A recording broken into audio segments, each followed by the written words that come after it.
बिस्मिल्लाहिर्रहमानिर्रहीम, अस्सलाम वालेकुम, गुड मॉर्निंग। सुनो पाकिस्तान में आपको खुश आमदीद कहते हैं। मैं हूँ आपका मेज़बान नज़ीम राना और मेरे साथ मौजूद है शहरबानो अवान। उम्मीद है आप सब ठीक होंगे, खैरियत से होंगे और अपने प्यारों का ख्याल रखे हुए होंगे। 2 घंटे हमारा साथ रहेगा। मौसम जो है वो सुहाना हो चुका है। आगाज़ में ही आज की सुबह जो है वो बहुत सुहानी थी। अब बारिश जो है तकरीबन लाहौर के मुख्तलिफ शहरों में, बल्कि पंजाब के मुख्तलिफ शहरों में बारिश जो है वो अगर कहा जाए कि रात 4 बजे के बाद शुरू हुई तो ये गलत नहीं होगा। और मौसम खासा बेहतर हो गया। एसी जो है वो बंद करने पड़ बिल्कुल शहरवानों, ये पेशन गोई की गई थी। हमेशा की तरह हम अपने नाजरीन को अपने प्रोग्राम के आगाज़ में वेदर एडवाइजरी देते हैं कि इस बार जो मानसून का स्पेल है वो 30% ये कहा गया महकमा मौसमियात की ज़्यादा जानिब होगा। से ज़्यादा शदीद होने वाला है। तो पंजाब के मुख्तलिफ शहरों में तो बारिशों की खबरें आ रही हैं और लाहौर में जैसा शहरबानों ने बताया सुबह सवेरे से बारिश का सिलसिला जारी है। कुछ इलाकों में ज़्यादा बारिश हुई है, कुछ में कम हुई है। लेकिन होता ये है कि जी बारिश तो रहमत ही है, लेकिन कभी कभी जहमत बनती और है मुझे लग रहा है अगर बात तेज स्पेल हो जाए। एसी ने सुन लिया और एसी मेरे पे बारिश बरसाना शुरू हो चुका है। अच्छा, लाइट का भी मसला आता है कुछ इलाके में, आपको पता है, जैसे ही एक बारिश आती है मसला है। फीडर स्ट्रिप कर जाता है। हाँ, और लोगों का कहना है कि 4 छींटे पड़ती नहीं है कि फीडर स्ट्रिप कर गए हैं। और हमारे यहाँ भी जो है 3 से 4 घंटे लाइट गई रही, नहीं आई। उसकी वजह से ये होता है कि जब स्टार्ट बारिश होती है ना तो उस हव्स बहुत ज़्यादा बढ़ जाती है, फिर थोड़ी देर के बाद मौसम बेहतर हो जाता है, खुशगवार हो जाता है। तो हमारा मौसम बेहतर हो गया। जब हमारा मौसम बेहतर होता है दिल का मौसम भी बेहतर हो जाता है, लेकिन सियासत का मौसम जो है ना वो बेहतर होने का नाम नहीं ले रहा। तो मुल्क की सियासत की बात कर जी लेते हैं। बिल्कुल, मुल्क की सियासत की बात करते हैं तो हुकूमत और अपोजिशन के दरमियान महाजराई जारी है। पार्लियामेंट से निकलकर अब ये महाजराई सड़कों पर हमें देखने में आ रही है।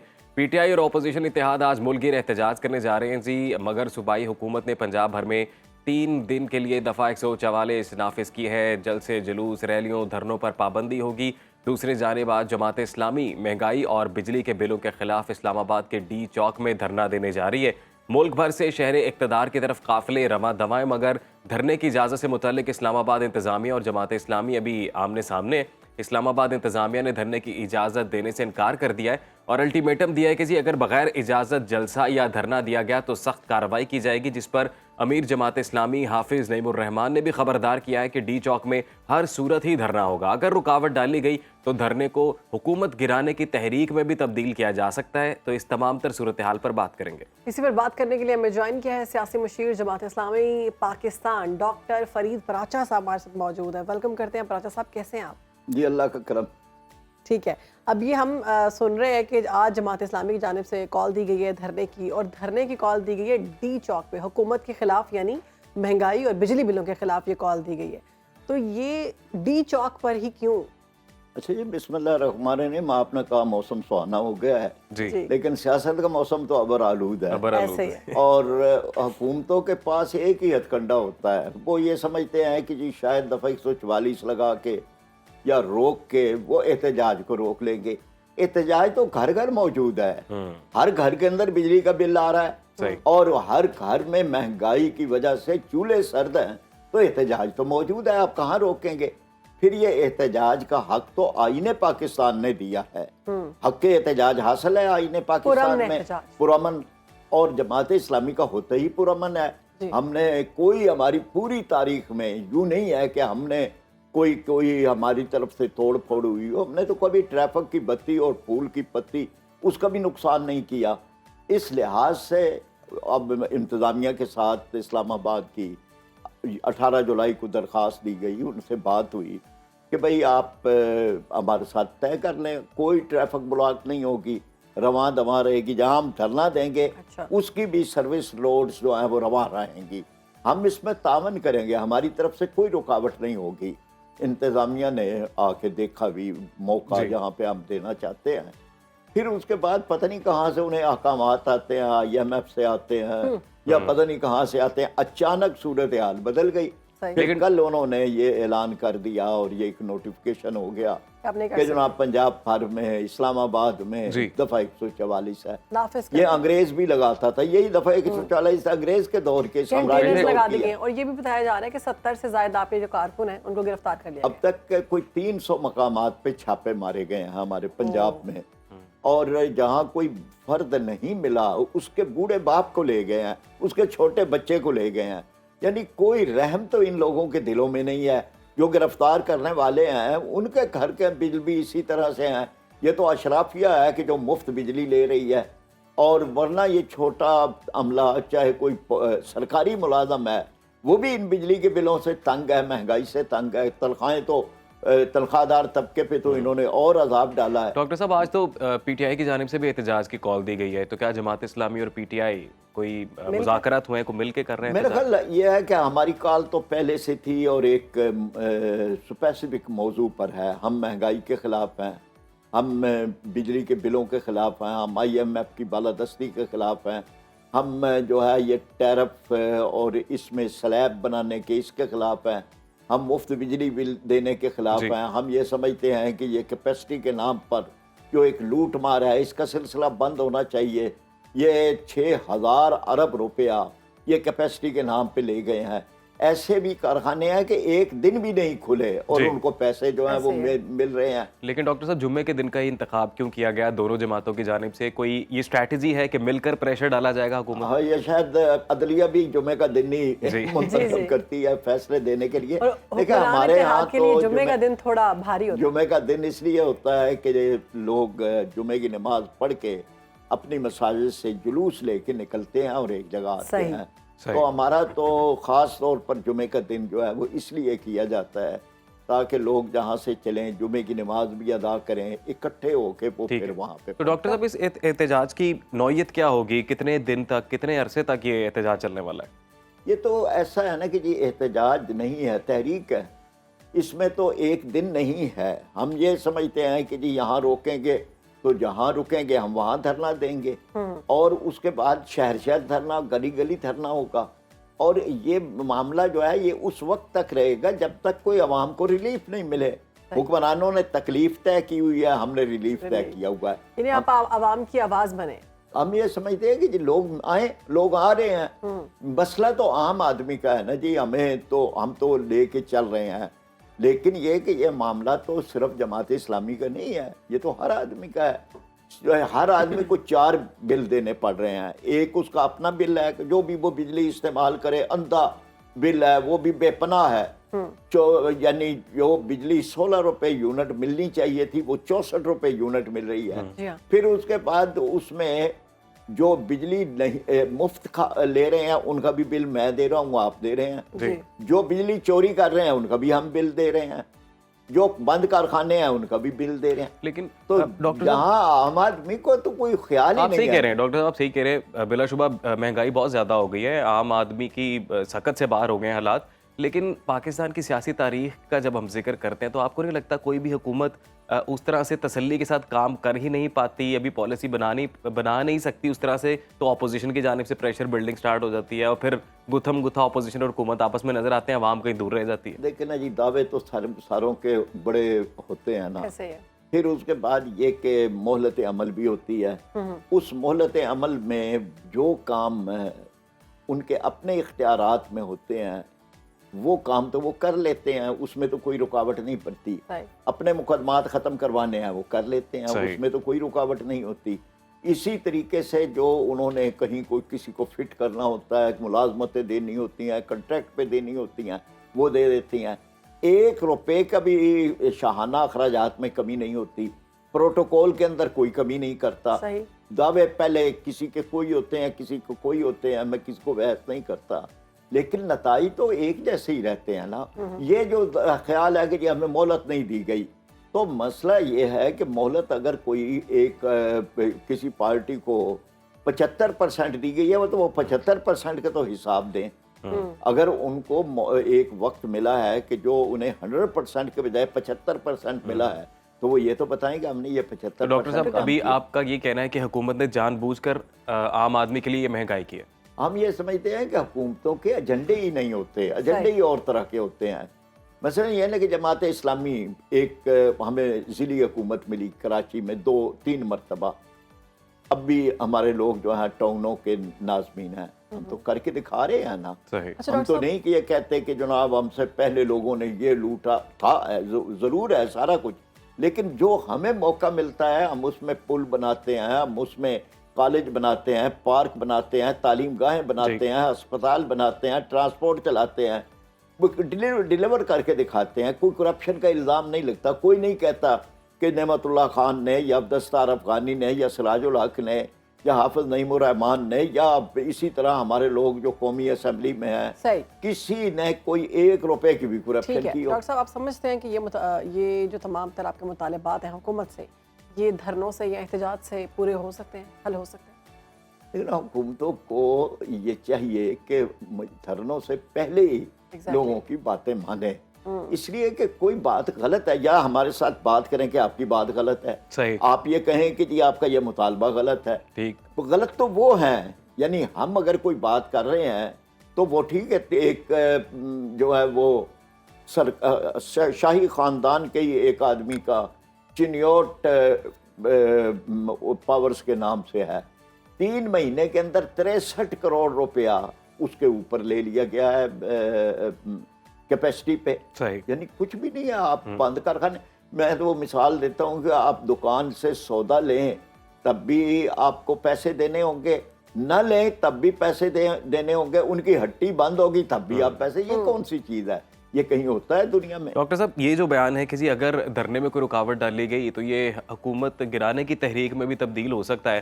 دوسری جانب بھی ہم دیکھ رہے ہیں جیسے فچ کی ایک رپورٹ تھی, اس میں کہا گیا تھا کہ 18 مہینے یہ حکومت چل سکتی ہے.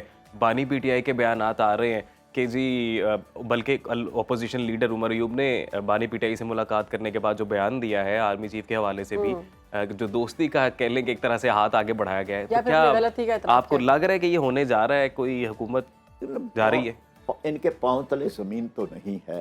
زمین تو وہ ہوتی ہے کہ جو آپ نے مینڈیٹ لیا ہو, جہاں فارم 45 47 کا فرق دنیا کو ہر ایک کو پتہ ہے کہ فارم 45 بھی اب بھی موجود ہیں, یعنی وہ ریکارڈ میں سرکار میں الیکشن کمیشن میں موجود ہے جہاں ان پر نمبر کاٹے گئے ہیں. جی, میں خود تھا, یعنی جماعت اسلامی کے نمائندے کے طور پر چیف الیکشن کمشنر کے زیر صدارت اجلاس میں ہم نے کہا کہ جی ہندسوں میں بھی لکھے جائیں اور حرفوں میں بھی لکھے جائیں. یہ کوئی مطالبہ غلط ہے؟ آپ چیک کاٹتے ہیں, آپ ہندسوں میں بھی لکھتے ہیں, آپ حرفوں میں بھی لکھتے ہیں, لیکن نہیں ماننا. بددیانتی شامل تھی, یعنی حرفوں میں لکھنے میں کہ آپ جو ہے وہ 1172 وہ ایک لکھ رہے ہیں, اس کے نیچے جو ہے آپ 1172 بھی لکھ دیں, کیا حرج ہے؟ لیکن وہ 1172 کو 9172 بنانے کے لیے صرف ایک کش اور لگانا ہے, وہ کرنے کے لیے انہوں نے, اور یہ ہوا ہے اسی طرح سے. ٹھیک ہے. اچھا ڈاکٹر صاحب, کیونکہ اب جو بانی پی ٹی آئی کا عمران خان کا جو بیان آیا, انہوں نے کہا ہے کہ آرمی چیف سے نون لیگ یہ کوشش کر رہی ہے کہ پی ٹی آئی اور آرمی چیف اور آرمی پاکستان آرمی آپس میں گتھم گتھا یا لڑائی کریں, اور یہ لوگ یہ چاہتے ہیں اور یہ ہم نہیں ہونے دیں گے, اور آرمی چیف بھی یہ نہیں چاہتے اور نہیں ہونے دیں گے. آپ سمجھتے ہیں کہ یہ ان کا بیان جو ہے یہ اعتراف ہے اس چیز کا کہ واقعی اب وہ چاہ رہے ہیں کہ معاملات بیٹر ہوں اور غلطیاں جو ہو گئی ہیں وہ ختم ہوں؟ اچھا, ویسے تو یہ کوئی خوشگوار بات تو نہیں ہے نا کہ ہم یعنی حکومتیں یا سیاسی جماعتیں وہ حوالے دیں کہ جو حوالے شرمندگی کا باعث ہوتے ہیں, یہاں پر ان کو کریڈٹ ہے. جیسے یہ حوالہ کہ جناب آئی ایم ایف سے ہمارے معاملات طے ہو گئے ہیں, یہ کون سا, اس میں کون سی خوشی کی بات ہے؟ کہ یا یہ کہ امریکہ نے ہمیں گرین سگنل دے, یہ بیان آتے ہیں نا جی, امریکہ کے گرین سگنل کا آپ کی سیاست کے ساتھ کیا تعلق ہے؟ یا ہماری آرمی چیف سے بات ہو گئی ہے, یہ کون سی بات ہے؟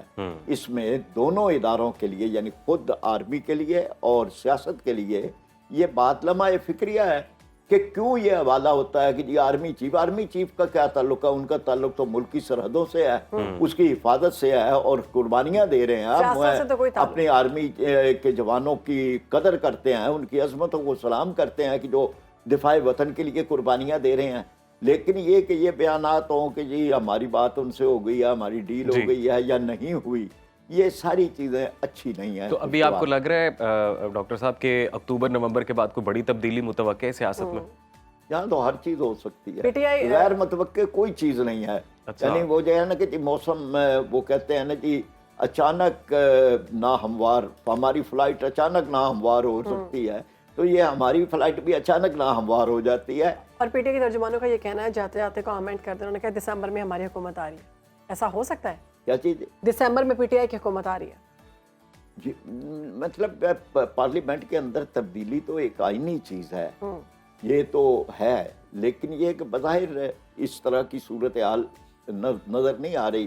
डिलीवर कोई भी नहीं कर रहा, ना अपोजिशन डिलीवर कर रही है ना हुकूमत कर रही है। ठीक। अपोजिशन को भी पार्लियामेंट में बैठना चाहिए और अपना किरदार अदा करना चाहिए, हुकूमत को भी अपनी जिम्मेदारी अदा करनी चाहिए। बिल्कुल दुरुस्त आपने फरमाया कि हुकूमत और अपोजिशन को अपना अपना किरदार अदा करना चाहिए। नाज़रीन, सोशल मीडिया के हवाले से बात करते हैं तो रियासत मुखालिफ प्रोपेगेंडा करने वालों के खिलाफ हुकूमत ने अब शिकंजा कस लिया है। इंटरनेट पर फायरवॉल की तनसीब का ट्रायल मुकम्मल कर लिया गया है, जिसमें मतलूबा नताइज हासिल करने के बाद अब हुकूमत फायरवॉल की ख़रीदारी करेगी और इस फायरवॉल की तनसीब के दौरान इंटरनेट की स्पीड भी मुतासर होगी और सार्फिन को इंटरनेट के इस्तेमाल में मुश्किलात का सामना भी करना पड़ेगा। लेकिन हुकाम का ये भी कहना है कि ट्रायल ख़त्म होने के बाद इंटरनेट ट्रैफिक और रफ्तार मामूल पर आ जाएगी। इसी तमाम मामले पर गुफ्तगू करने के लिए हमारे गेस्ट हमारे साथ मौजूद है। बिल्कुल जी, हमारे साथ अब मौजूद हैं डिजिटल मीडिया स्पेशलिस्ट हैं फ़हद मलिक साहब और तमगा इम्तियाज़ भी इनको मिल चुका है, तो वेलकम करते हैं। फ़हद साहब कैसे हैं आप? अल्लाह का शुक्र, अस्सलाम वालेकुम। वालेकुम अस्सलाम। तो फ़हद साहब, ये बेसिकली फायर वॉल, इसका हम बहुत जिक्र सुन रहे हैं, ये है क्या? देखिए, फायरवॉल को समझने के लिए आपको ये समझना ज़रूरी है कि अभी आपका इंटरनेट ऑपरेट कैसे करता है। ओके। आप जब भी कोई रिक्वेस्ट मेड करते हैं in form of any data, call, social media पे भी, वो जाती है आपके इंटरनेट सर्विस प्रोवाइडर तक। आपका internet service provider international services से वो डेटा फेच करके आपको वापस भेज देता है। फायरवॉल लगने लगी है उसके दरमियान में। अच्छा। आपका जब आप रिक्वेस्ट मेड करेंगे तो वो पहले जाएगी फायरवॉल में। फायरवॉल्स डिप्लॉय होती हैं इंटरनेट सर्विस प्रोवाइडर्स के सर्वर्स पे। यानी पाकिस्तान में जितने भी इंटरनेट के बड़े इदारे हैं जो आपको इंटरनेट की सर्विसेज देते हैं, फायरवॉल वहाँ पे डिप्लॉय होगी। सो नेक्स्ट टाइम जब आप डेटा रिक्वेस्ट करेंगे after its implementation, it will go to the firewall. Firewall will fetch it from that internet service provider और फिर वो आप तक वापस आएगा। अब उससे होगा ये कि फायरवॉल की कैपेबिलिटीज़ भी मैं आपको बता देता हूँ कि ये कंटेंट को ब्लॉक कर सकती है। बल्कि फ़हद मलिक साहब, सादा ज़ुबान में आप हमारे तमाम नाजरीन के लिए फ़ायदे नुकसान दोनों बता दें। मैं दोनों बताता हूँ। पहले पर्पस बता देता हूँ। पर्पस ये है कि आप सर्टेन कंटेंट को ब्लॉक कर सकते हैं, लिमिट कर सकते हैं, जो रियासत मुखालिफ चीज़ें, जिसमें वेबसाइट्स हो सकती हैं, जिसमें सोशल मीडिया के पेजेस हो सकती हैं। इसमें ये भी समझने की ज़रूरत है कि नॉर्मली होता है कि पूरा का पूरा प्लेटफॉर्म शट डाउन कर दिया जाता था, जैसे एक्स हुआ हुआ है। जी जी बिल्कुल। सो फायरवॉल के बाद आप सर्टन अकाउंट्स या सर्टन लिंक्स को शट डाउन कर सकते हैं। यानी कि पूरा प्लेटफॉर्म खुला हुआ है, बट आपका अकाउंट, मेरा अकाउंट, उसका एक्सेस नहीं है। एक्स वापस आ जाएगा। वो पॉसिबिलिटी है कि वापस आ जाएगा, लेकिन वो ऐसे अकाउंट्स जो रियासत मुखालिफ प्रोपेगेंडा में इन्वॉल्व हैं उनका एक्सेस नहीं होगा। और जो ओरिजिनल होस्ट ऑर्गेनाइजेशन है उसे इजाज़त भी नहीं लेनी पड़ेगी। नहीं, उससे, क्योंकि आपने अपने मुल्क में जहाँ से इंटरनेट का डेटा जा रहा है, जहाँ से इनकमिंग और आउटगोइंग ट्रैफिक जा रही है, आप वहाँ पे एक दरवाज़ा लगा रहे हैं जिस दरवाजे के थ्रू मर्जी है कि डेटा आप जाएगा। कौन सी चीज़ जाने दें और कौन सी चीज़ जाने दें, कौन सी चीज़ रोकें। और फिर जो सबसे बड़ी खूबसूरती है फायरवॉल की कि ये डेटा ट्रैक कर सकता है। यानी आपने जब रिक्वेस्ट की तो आपकी रिक्वेस्ट जा रही है फायरवॉल के पास। सो फायरवॉल को पता है कि आपका आईपी एड्रेस क्या है, आपकी लोकेशन क्या है। अगर आप वीपीएन इस्तेमाल नहीं कर रहे तो आपकी ओरिजिनल जितनी डिटेल्स हैं वो सारी फेच हो सकती हैं। फिर आप अगर कोई कंटेंट ओरिजिनेट कर रहे हैं, वो कंटेंट कहाँ से शुरू हुआ, पहला कौन सा अकाउंट था जिसने ट्वीट की, उसके बाद कितने लोगों ने रीट्वीट किया, या कहाँ से वो मैसेज सर्कुलेट होना शुरू हुआ, उसको बेसिकली वो बिल्कुल ट्रैक हो सकती है। सो ये तो था इसका पर्पस। फ़ायदे नुकसानात ये हैं कि कंट्रोल बहुत ज़्यादा हो जाएगा कंटेंट पे, सोशल मीडिया पे, इंडिविजुअल्स की आइडेंटिफिकेशन पे। नुकसानात ये हैं कि कभी भी कुछ भी बंद किया जा सकता है और वो रियासत की पॉलिसी जो यूट्यूबर्स हैं इनके भी काम बंद हो सकते हैं। बिल्कुल हो सकते हैं। Everything that's revolving around internet, चाहे वो वेबसाइट्स हैं, सोशल मीडिया अकाउंट्स हैं, ऑनलाइन फोरम्स हैं, मतलब whatever that's connected. For example, अगर किसी का कंटेंट हुकूमत ये समझती है कि रियासत मुखालिफ है और वो ब्लॉक कर दिया जाता है, तो क्या उसको सर्च ही नहीं कर पाएगी आम ऑडियंस, या वो सर अकाउंट चलता रहेगा लेकिन अवाम तक उसकी रसाई नहीं है? अवाम तक उसकी रसाई का एक तरीका वीपीएन्स होंगे उस वक्त, जैसे बाईपास करने का तरीका वीपीएन्स होंगे। अगर रियासत ब्लॉक कर भी देती है, क्योंकि अभी तक इस पे क्लैरिटी नहीं है, ना स्टेट ने कहा है कि हम कोई फायरवॉल बना रहे हैं और ना उसकी डिटेल्स बाहर आई हैं। सो पूरी दुनिया में इस किस्म के कॉन्सेप्ट्स होते हैं। आप पाकिस्तान में अगर जब तक इसकी इम्प्लीमेंटेशन नहीं होती और जब तक वो पब्लिक नहीं होता, हम मज़ीद डिटेल्स पे बात नहीं कर सकते। लेकिन उसको बाईपास करने का तरीका ये है कि अगर कुछ लिंक ब्लॉक भी हो गया है तो उसको वीपीएन के थ्रू, या जुगाड़ू कौम है बहुत कुछ कर लेती है। अच्छा, तरक्की याफ्ता ममालिक अगर हम बात करें, क्योंकि मिसाल तो हम उनको बहुत बड़े तरीक़ों से उनकी मिसालें भी देते हैं और पसंद भी करते हैं उनके तरीक़ाकार, वहाँ पर कहीं ये है? ऑलमोस्ट आधी दुनिया में मेरा ख्याल है कि ये है, जिसमें सबसे बड़ी एग्जांपल चाइना है, नॉर्थ कोरिया है। वहाँ पे बिल्कुल सोशल मीडिया का शटडाउन है।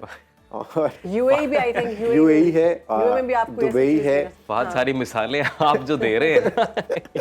जैसे सऊदीया और यूएई में आपकी व्हाट्सएप की कॉल्स नहीं है। सही, सो हाँ, बिल्कुल। वैसे व्हाट्सएप चलता है, लेकिन स्टेट ने कॉल्स पे VPN से। चेक लगाया लेकिन हुआ सर माजरत के साथ आप जो मिसालें दे रहे हैं इन्हें कोई जमहूरी मुआशरा तो तस्वर नहीं किया है। सर जाता। बिल्कुल ऐसे ही है। लेकिन मुझे ये लगता है कि एटलीस्ट इससे ये होगा, अगर मुझे आप दोनों में से किसी से मसला है तो मैं पहला काम ये करूंगा कि मैं एक फेक ट्विटर अकाउंट बनाऊंगा, उस पर मैं जाके आपके बारे में जो बात करनी होगी मैं कर लूँगा, और उसको ट्रेस करने का पाकिस्तान में ऐसा कोई मैकेनिज्म नहीं है।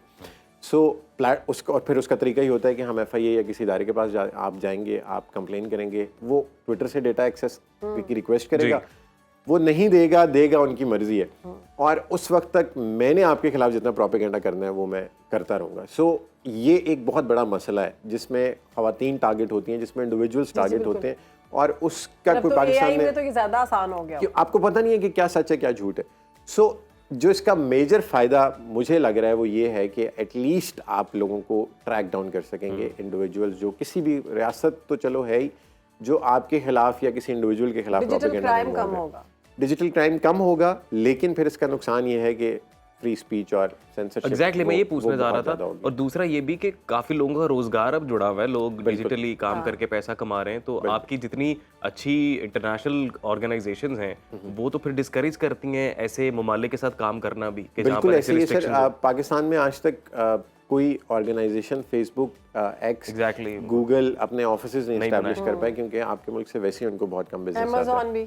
अमेज़न भी नहीं है पाकिस्तान में।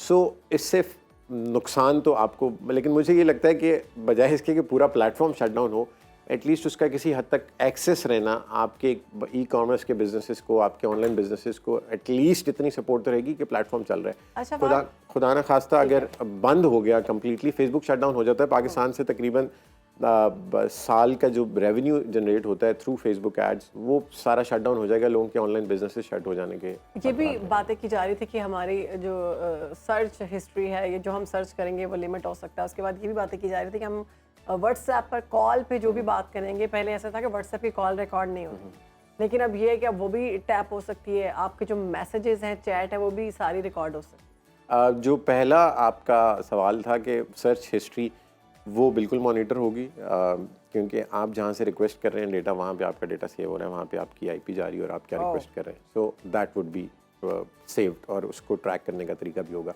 व्हाट्सएप में ये है कि व्हाट्सएप जब भी आप कॉल करते हैं तो आपको व्हाट्सएप खुद भी बताता है कि एंड टू एंड इनक्रिप्शन है। सादा ज़ुबान में एंड टू एंड इनक्रिप्शन ये है कि अगर मैंने आपको कॉल की तो उसको, मैंने जब यहाँ से मेरा मैसेज आप तक गया तो उसके लिए, उसको डिक्रिप्ट करने के लिए की चाहिए होती है, जो कि या मेरे पास है या व्हाट्सएप के पास है। अगर दरमियान में से उसको कोई फेच कर लेता है उस डेटा को आप तक पहुंचने से पहले, तो वो गार्बेज डेटा है, उसका कुछ भी नहीं किया जा सकता, उसको प्रीव्यू नहीं किया जा सकता, उसको सुना नहीं जा सकता।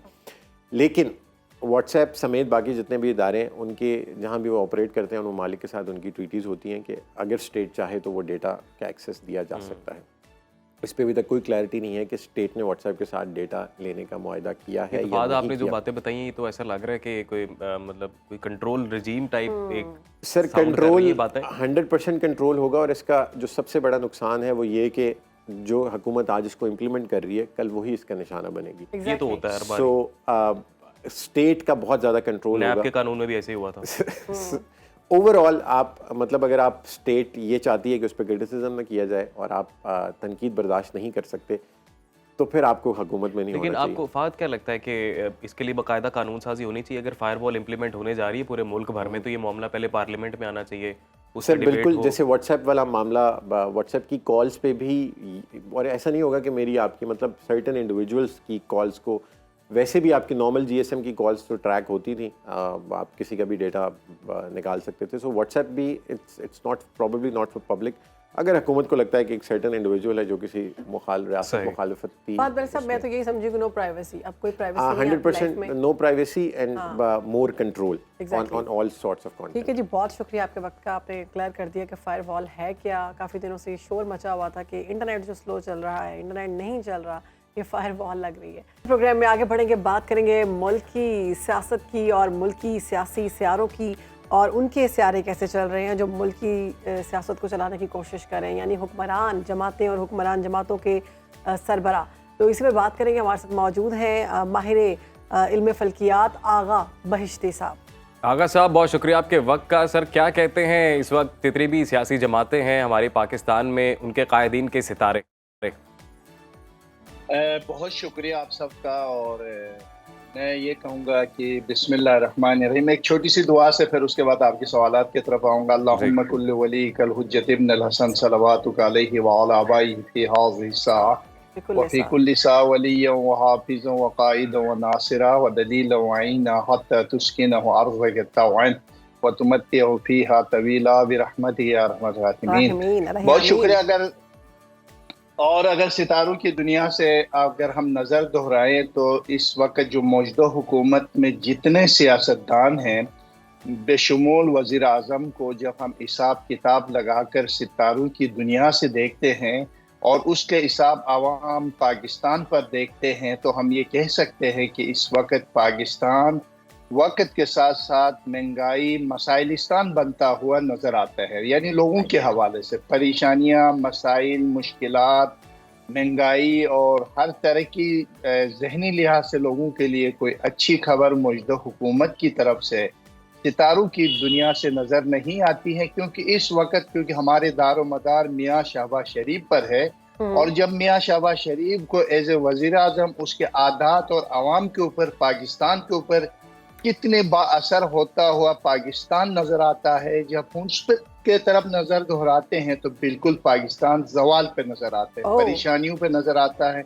مشکلات پہ نظر آتا ہے. اور خصوصاً مہنگائی کے جو عادات ہے وہ میں کبھی کبھی سوچتا ہوں کہ کوئی موقع ملے تو میں ملک سے بھاگ جاؤں. اور جو حالات مجھے نظر آتے ہیں وہ بالکل مایوس کن نظر آتے ہیں. آغا صاحب حالات بہتر کب ہوتے ہوئے دکھائی دے رہے ہیں؟ اور بانی پی ٹی آئی کے بارے میں بتائیے گا. عمران خان نکلتے ہوئے نظر آ رہے ہیں کیونکہ ان کی جماعت کی جانب سے تو کہا جا رہا ہے کہ دسمبر تک ہماری حکومت آئے گی. خیر حکومت تو مجھے نہیں لگتا کہ عمران خان کی حکومت آئے گی. اور یہ حکومت اپنے 2 سال تک کی جو آپ کی چینل پہ میں نے پیشن گوئی، بہت سے پیشن گوئی ہے کہ آپ سب کو معلوم ہے، وہ آپ تک من ان سب ٹھیک ہوئی ہے. تو مجھے نہیں لگتا ہے کہ فی الحال اسی سیٹ اپ سے جو ہے وہ حکومت چینج ہوگی.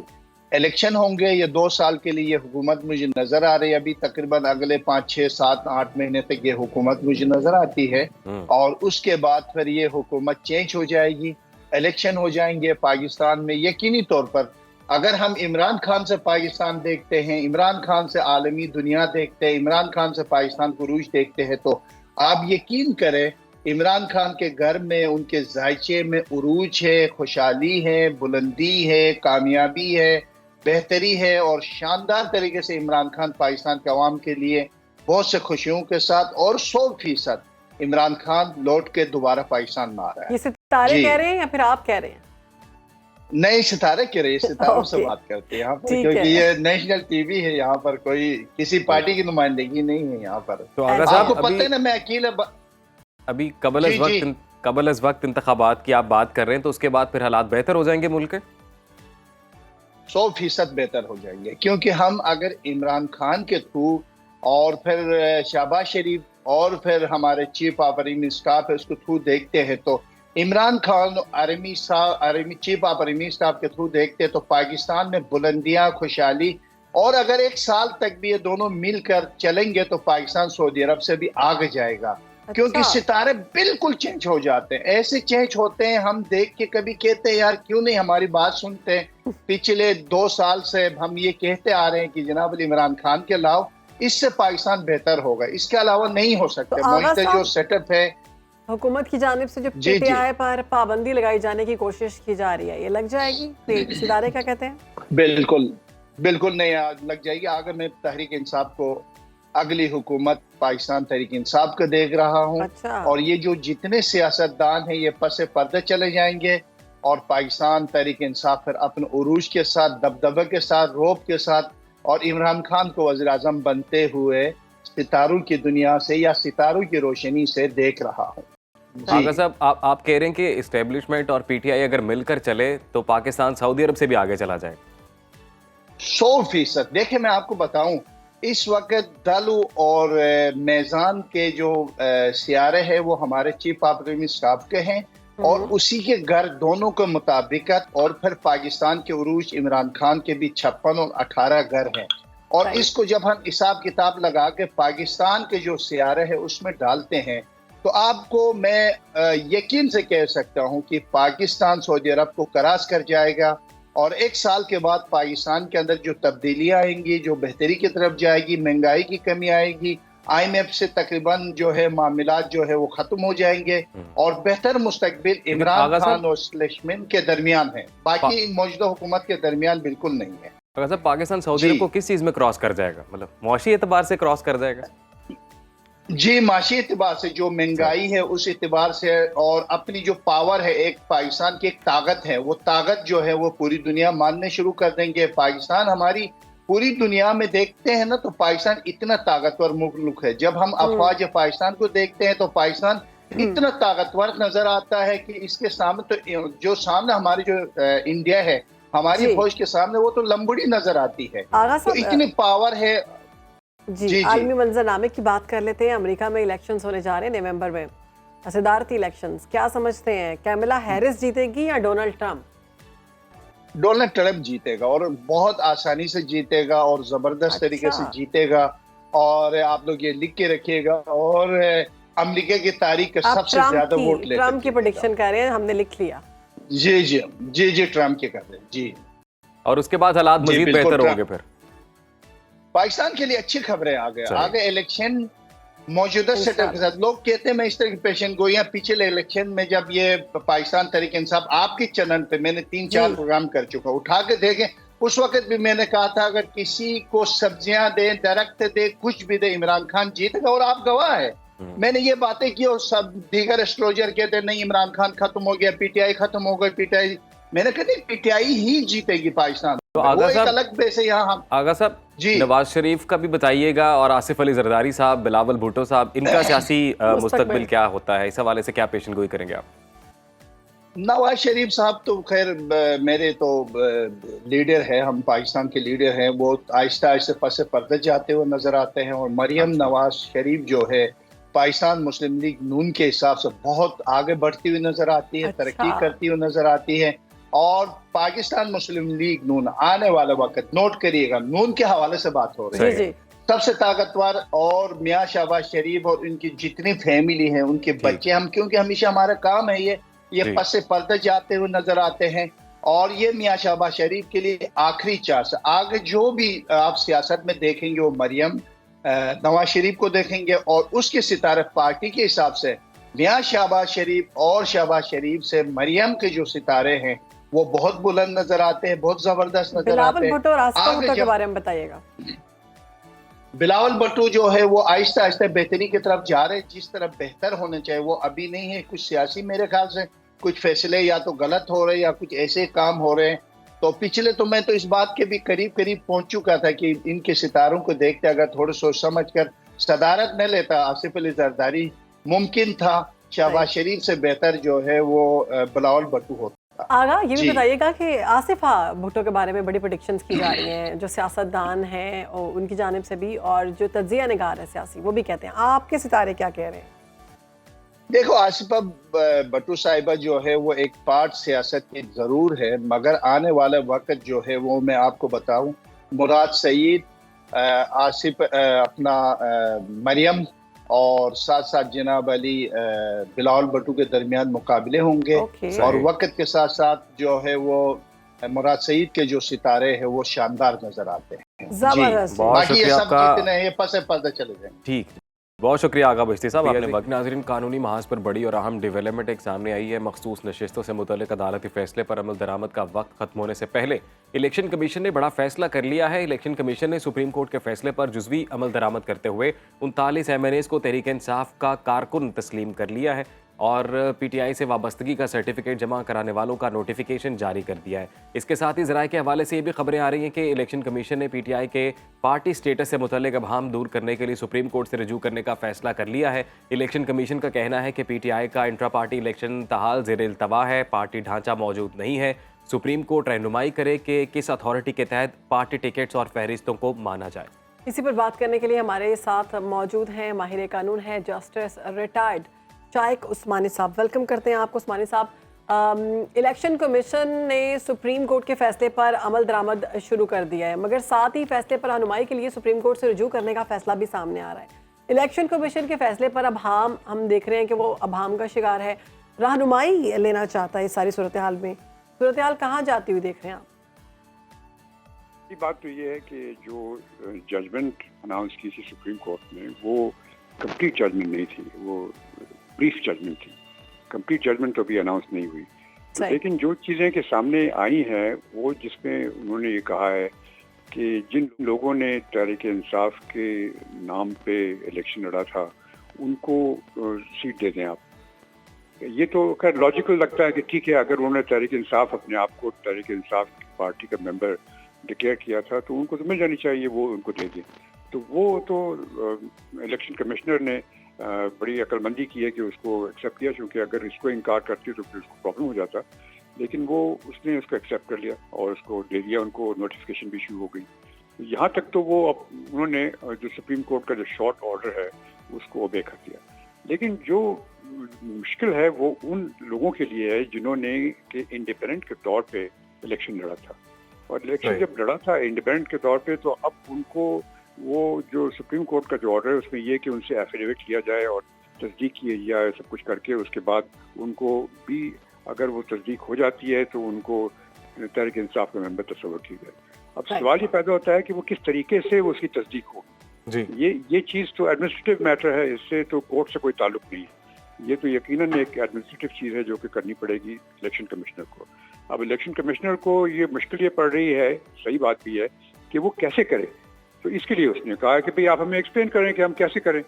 तो ये जहाँ तक उसने ये फैसला किया सही किया है, क्योंकि अब उसके लिए उनका जो ऑब्जेक्शन है इलेक्शन कमिश्नर की वो ये है कि ठीक है हम मान लें तो कैसे कौन तस्दीक करेगा, क्योंकि जहाँ तक कि तहरीक इंसाफ पार्टी है उसका तो कोई एग्जिस्टेंस है ही नहीं है जहाँ इलेक्शन कमीशन के पास, ना उसका स्ट्रक्चर है, क्योंकि उन्होंने इंटरनल इलेक्शन तो करवाए नहीं।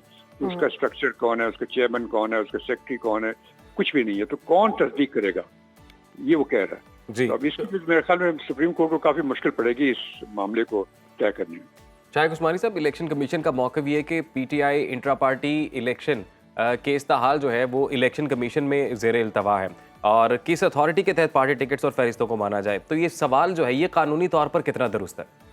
जी बिल्कुल सही है ये सवाल। ये तो एडमिनिस्ट्रेटिव चीज़ है ना। आपने किसी से कहा कि आप इनको एक्सेप्ट कर लें और तस्दीक करा करके, अब तस्दीक को किससे कराएं? क्योंकि उनके पास तो कोई चीफ इलेक्शन कमिश्नर के पास तो कोई चीज़ नहीं है। ये अलग बात है अगर सुप्रीम कोर्ट ऑर्डर दे दे कि नहीं हम कहते हैं कि ये तहरीक इंसाफ का ये चेयरमैन है, ये आदमी तस्दीक करेगा, फिर तो बात सही है।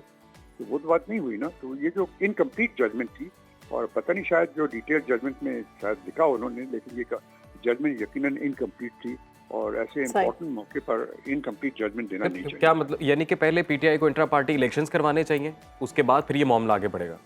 जी जब तक ये तो ये तरीका है ना, ये पार्टी का तरीका है कि आप इंटरनल इलेक्शन करवाएं, उसके बाद फिर आप डिक्लेयर करें और बताएं कि आपका चेयरमैन कौन है, आपका सेक्रेटरी कौन है, जनरल सेक्रेटरी कौन है, ये सब होना चाहिए। वो चीज़ इलेक्शन कमीशन के पास नहीं है। राइट। उस्मानी साहब, नून लीग पीपल्स पार्टी ने मखसूस नशस्तों के मामले पर ये जो फैसला आया सुप्रीम कोर्ट का, इस पर नजरसानी दरख्वास्त दायर कर दी है और फैसला वापस लेने की इस्तदा की है। क्या फैसला वापस हो सकता है फुल बेंच का? वापस तो नहीं होता। ये जो रिव्यू पिटिशन फाइल की है, रिव्यू पिटिशन में ये होता है कि अगर आप समझते हैं या देखते हैं कि ऑर्डर में कोई ऐसी चीज़ है जो कि ऑन द सरफेस नज़र आती हुई गलत है, तो गलती है उसमें, कानूनी गलती है, तो उस सूरत में आप रिव्यू फाइल कर सकते हैं और कोर्ट से कह सकते हैं कि आप इसको करेक्शन करें। ये कहना कि उसको वापस ले लें, ये तो सही नहीं है। ये तो नहीं होता रिव्यू में, आमतौर से करेक्शन यकीनन हो जाती है। शाइक उस्मानी साहब, सुप्रीम कोर्ट में अक्टूबर में बड़ी तब्दीली होने जा रही है और पीटीआई ये आस लगाए बैठी है कि इस बड़ी तब्दीली के बाद ट्रिब्यूनल्स के फैसले भी उनके हक में जब आएंगे तो पार्टी में नंबर गेम तब्दील हो जाएगी और पीटीआई इक़्तिदार में आ सकती है। तो क्या पीटीआई की ये ख्वाहिश पूरी हो सकती है? देखिए, जो चेंजेस होने वाले हैं अक्टूबर में वो यही है ना कि फायद ईसा साहब जो हैं चीफ जस्टिस, तो वो नहीं रहेंगे चीफ जस्टिस, को मंसूर साहब आ जाएंगे। अब ये चेंजेस, इससे क्या होगा? अब मंसूर साहब चीफ जस्टिस जब बन जाते हैं उसके बाद उनका क्या तौर तरीका होगा ये तो हमें मालूम नहीं।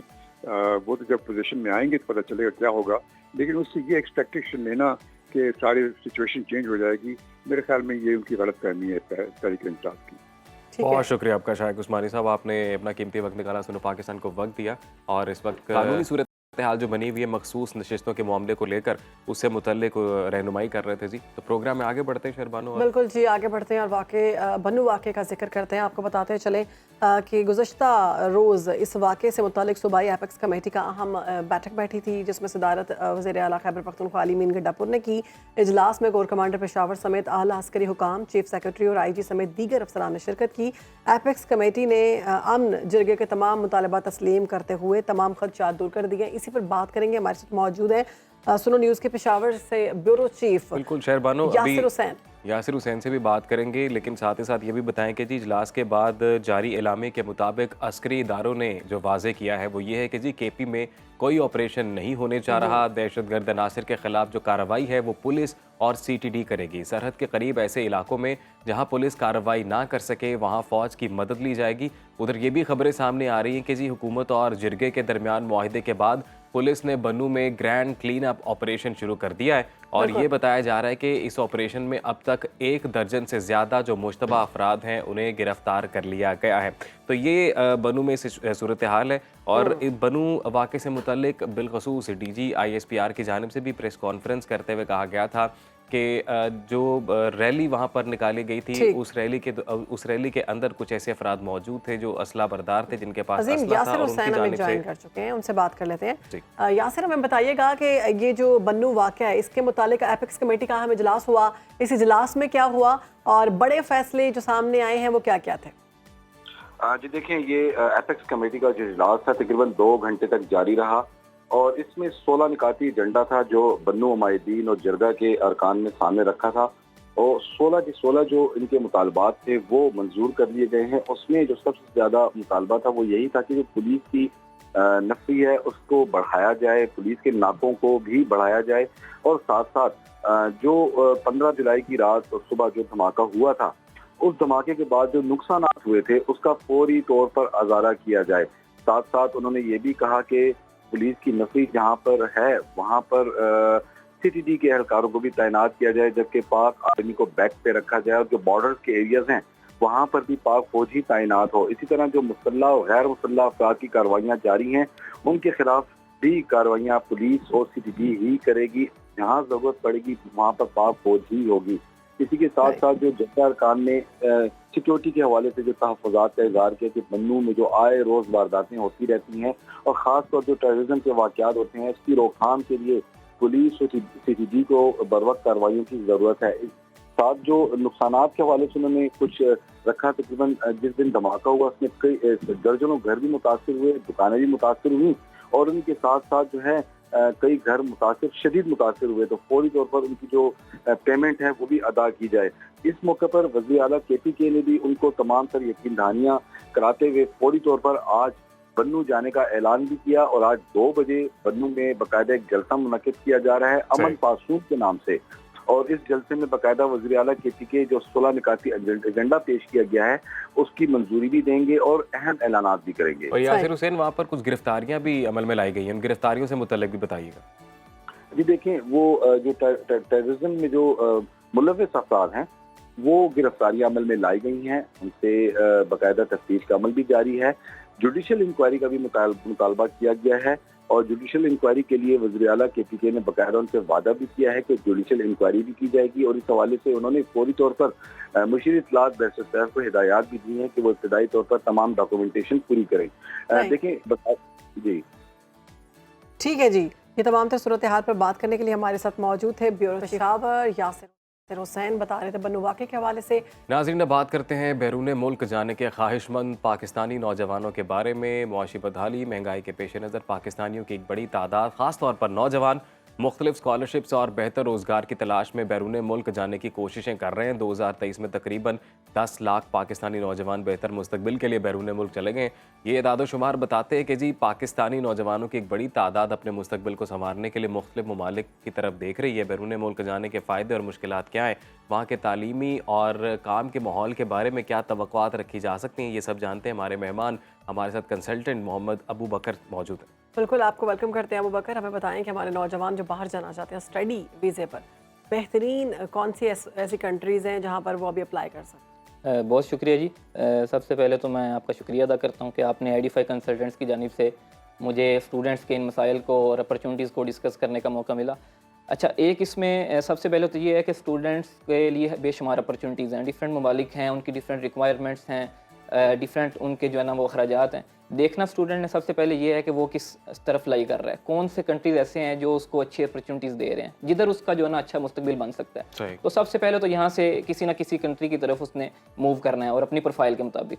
तो वो कंट्रीज़ तो बेशुमार है, यूके है, ऑस्ट्रेलिया है, यूएसए है, फिनलैंड है। यूरोप के अंदर फिनलैंड इस वक्त बहुत ऊपर जा रहा है इस हवाले से। अच्छा। तो ये इसमें स्टूडेंट्स जो हैं वो उनका मेनली सबसे पहले अपनी प्रोफाइल को हमसे कंसल्ट करें और हम उनको बताएंगे कि आप किस तरफ अच्छे तरीके से जा सकते हैं। आप कह रहे हैं यूरोप और फिनलैंड, तो वहाँ पर सैलरीज वगैरह, जॉब्स वगैरह का सिलसिला अच्छा है? बिल्कुल, जॉब बहुत अच्छी हैं इस वक्त वहाँ पे, क्योंकि अभी स्टूडेंट्स का इतना रुझान नहीं था इस तरफ, तो वहाँ पे नंबर ऑफ़ स्टूडेंट्स अभी बहुत कम है, जॉब बेशुमार है वहाँ पे। खर्चा कितना आता है? एक्सपेंसेस उसके अगर मैं टोटल बताऊँ तो 26-27 लाख उसमें इंक्लूड हो जाए। उसमें इंक्लूड होगा स्टूडेंट्स की फ़ीस जो कि तकरीबन 23 लाख बन जाएगी, और बाकी एक्सपेंसेस को यूनिवर्सिटी के और एनरोलमेंट के और फिर यहाँ से टिकट्स वगैरह, तो करते कराते ये 27-28 लाख पे पहुँच जाती है। ये आप फिनलैंड बता रहे हैं? जी, फिनलैंड के। पीआर वगैरह मिल जाती है?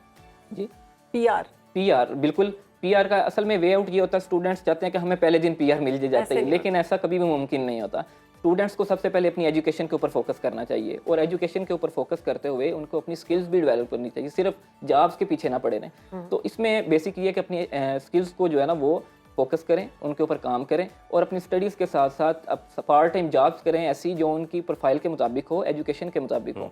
तो फर्दर फिर जब उनकी एजुकेशन कंप्लीट हो जाएगी तो वो ऑब्वियसली उनको डिफरेंट कंपनीज जो है हायर करेंगी, वो एलिजिबल होंगे, उनके अंदर स्किल्स होंगी। अबू बकर, अब आपने 27-28 लाख रुपए बताया, तो ऐसे नौजवान के जिनके पास इतने पैसे ना हो लेकिन उनकी ख्वाहिश ये है कि वो बैरून मुल्क जा सकें, अभी हालात जो आपके सामने ज़्यादातर नौजवानों के तो यही ख्यालात हैं, तो कोई ऐसी ऑप्शंस भी हैं जिनमें कम पैसों के अंदर भी वो जा बिल्कुल बेशुमार ऑप्शंस हैं। असल में प्रॉब्लम ये होता है कि स्टूडेंट्स सिर्फ 1-2 ऑप्शन की तरफ देख रहे होते हैं, यूएसए, अमेरिका, कनाडा, उनका मतलब दिल होता है कि हम यहाँ भी चले जाएं, लेकिन चूँकि उनकी प्रोफाइल इस तरह की होती है, एक्सपेंसेस उनके पास इतने नहीं होते, तो उनको दूसरे ऑप्शंस की तरफ देखना चाहिए, उनको कंसीडर करना चाहिए। फॉर एग्जांपल यूरोप के अंदर साइप्रस है, ये शेंजन स्टेट तो नहीं है लेकिन बेशुमार अपॉर्चुनिटीज़ हैं। उसके बाद टर्की है, टर्की के अंदर बहुत अच्छी एजुकेशन है, बहुत अच्छे अपॉर्चुनिटीज़ हैं स्टूडेंट्स के लिए, तो स्टूडेंट्स को चाहिए कि उनको भी देखें। फॉर एग्जांपल अगर कोई टर्की जाता है तो अब लोग ज़्यादातर इसीलिए जाते हैं पढ़ने के लिए भी, बाहर के सेटल भी फिर वहीं पर हो, रोज़गार भी वहीं मिले, तो जो टर्की जाएँ वो फिर वहीं सेटल हो। टर्की जाके आप वहाँ पे भी सेटल हो सकते हैं, क्योंकि जब बंदा एजुकेशन वहाँ से कंप्लीट करता है तो उसको अपॉर्चुनिटीज़ वहाँ पे नज़र आ जाती हैं, और हर कंट्री में अपॉर्चुनिटीज़ होती हैं। पाकिस्तान की इकानमी बेशक इस वक्त डाउन जा रही है, लेकिन यहाँ पे अपॉर्चुनिटीज़ तो कम नहीं है, ठीक है। आपने अपॉर्चुनिटीज़ को तलाश करना है। तो टर्की के अंदर स्टूडेंट्स कम खर्चे पे यहाँ से जा सकते हैं, वहाँ पे तालीम हासिल कर सकते हैं, और तालीम हासिल करने के दौरान वही बात कि अपनी स्किल्स के ऊपर वर्क करें। स्किल्स के ऊपर वर्क करेंगे तो उनको जॉब मिलेगी अच्छी, ये तो बिल्कुल ऑब्वियस है। यूके के बारे में कहा जा रहा है कि उसके कवानीन जो है हाथ से सख्त हो गए हैं वीज़ा पॉलिसी के हवाले से, तो ऐसा है? कोई बहुत ज़्यादा फ़र्क नहीं आया। सबसे पहला चेंज जो इसमें है, और लोग इससे काफ़ी परेशान है, वो ये है कि स्पाउस वीज़ा उन्होंने क्लोज़ किया है, तो ऐसे स्टूडेंट्स जो फैमिली के साथ जाना चाहते थे उनके लिए मुश्किल आई हैं। अब टोटली उन्होंने इसको कवर ख़त्म नहीं किया, ठीक है। अब देखा जाए तो PhD के अंदर रिसर्च प्रोग्राम्स के अंदर स्टूडेंट अभी भी जा रहे हैं, और इसके लिए उन्होंने क्लोज किया। हाँ, बैचलर्स और टाट प्रोग्राम के लिए स्टूडेंट्स नहीं जा सकते, तो स्कॉलरशिप प्रोग्राम या फिर ये जो है रिसर्च प्रोग्राम, इनके अंदर जाना कोई इतना आसान नहीं होता, तो उसको ज़रा मैनेज करना पड़ता है स्टूडेंट्स को, तो इसलिए ये थोड़ा सा मुश्किल हो रहा है। ऑस्ट्रेलिया के हवाले से भी अगले दिन हमने खबर शेयर की थी कि उन्होंने अपनी फीसेस में इजाफा कर दिया है, वीज़ा फीस जो है डबल से भी ज़्यादा कर दी है। बिल्कुल ऐसा ही है, ऑस्ट्रेलिया की पॉलिसीज चेंज हो रही हैं, उसमें उन्होंने वीज़ा फी को काफ़ी इंक्रीज़ किया है। नंबर 2 उसमें चेंजेस हैं پہلے اسٹوڈنٹس یہاں سے جاتے تھے وہاں جا کے یونیورسٹی شفٹ کر لیتے تھے. اب ایک یونیورسٹی نے ایک اسٹوڈنٹ کو 2 سال کے لیے اپنے پاس بلایا اور آگے سے وہ اپنی یونیورسٹی شفٹ کر لے تو ان کا اچھا خاصا نقصان ہوتا ہے. اب اس میں پالیسیز وہ کیا سخت کر رہے ہیں کہ اسٹوڈنٹ اپنی یونیورسٹی چینج نہیں کر سکتا جاتا ہی, وہ 1 سال پڑھے. اب آبویسلی یہ بات آپ کو یہ سمجھ آئے گی کہ 1 سال پڑھنے کے بعد میں دوبارہ سے 1 سال کی فیس دوں اگر میں نئی یونیورسٹی کے اندر جاؤں تو پھر اسی کو کنٹینیو کرنے کے لیے بیسیکلی انہوں نے یہ کیا. نمبر 2, جینرل اسٹوڈنٹس, یہ ایک بہت زیادہ ایشو ہے کہ اسٹوڈنٹ جاتے ہیں آگے کام کے لیے نکل جاتے ہیں, تو جنرل اسٹوڈنٹ سب سے بڑا مسئلہ تھا. اس لیے انہوں نے کچھ پالیسیز اس طرح کی ہیں کہ مینلی جنرل اسٹوڈنٹس ہی ہمارے پاس آئیں. اور کینیڈا کے جو اسٹڈی ویزاز ہیں اس میں بھی کچھ چینجنگز آئی ہیں. کینیڈا میں پہلے بلاک اکاؤنٹ چاہیے تھا $10,000 کینیڈین کا, اب انہوں نے اس کو انکریز کر کے 20,000 پہ اس کو کر دیا. تو ظاہر ہے وہ 40 لاکھ آپ نے یونیورسٹی کے اکاؤنٹ کے اندر یا کینیڈا کے اکاؤنٹ کے اندر جمع کرا دینے ہیں اور وہ آپ کو منتھلی واپس ملنے ہیں ایز اے ایکسپینس. تو پہلے وہ اماؤنٹ آپ نے وہاں پہ رکھوانی ہے, پھر یونیورسٹی کی فی 1 سال کی سبمٹ کروانی ہے, تو وہ 80-90 لاکھ پہ بات چلی جاتی ہے, وہ بہت مشکل ہو جاتا ہے اسٹوڈنٹس کے لیے. نمبر 2, اس وقت ویلکمنگ نہیں ہے کینیڈین گورنمنٹ اسٹوڈنٹس کو ویلکم کرنے, وہاں پہ ہاؤس کرائسس آئے ہوئے ہیں. تو اس لیے اسٹوڈنٹس کو چاہیے کہ ایسے آپشن کی طرف سے, فار ایگزامپل یو کے ہے, مسائل تھوڑے بہت ہوتے ہیں ہر جگہ پہ, پہلے دن آپ کو جا کے اپرچونیٹیز نہیں مل جاتی, کچھ تلاش کرنا پڑتا ہے. تو یو کے کو آپ فوکس کریں, یو کے اندر ویزا ریشو بہت اچھی ہے.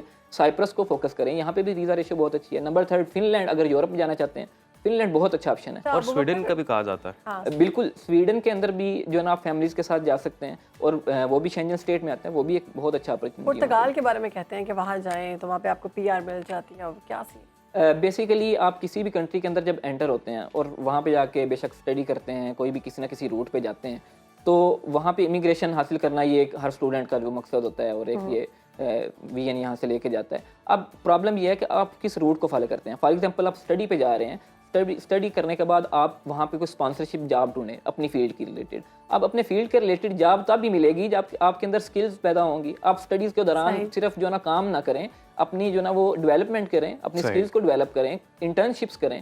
تو پھر جب آپ کی ایجوکیشن کمپلیٹ ہوگی, کمپنیز آپ کو ہائر کریں گی, یونیورسٹیز کے اندر آپ کو فردر ایجوکیشن کے لیے اسکالرشپس ملیں گے, تو اس کی بنیاد کے اوپر آپ فردر وہاں پہ سیٹل ہو سکتے ہیں. ابو بکر, ابھی آپ نے بتایا کہ ایک مناسب پیسوں کے اندر فن لینڈ یورپ میں اگر ہم دیکھیں تو ایک اچھا کنٹری ہے جہاں پر اسٹڈی ویزا کے اعتبار سے اچھی آپشنس موجود ہیں. بالکل, اور اگر آپ پراپر وہاں سے ڈگری کمپلیٹ کریں تو سیٹلمنٹ بھی آسان ہے, PR مل جاتی ہے, اچھی نوکری بھی مل جاتی ہے.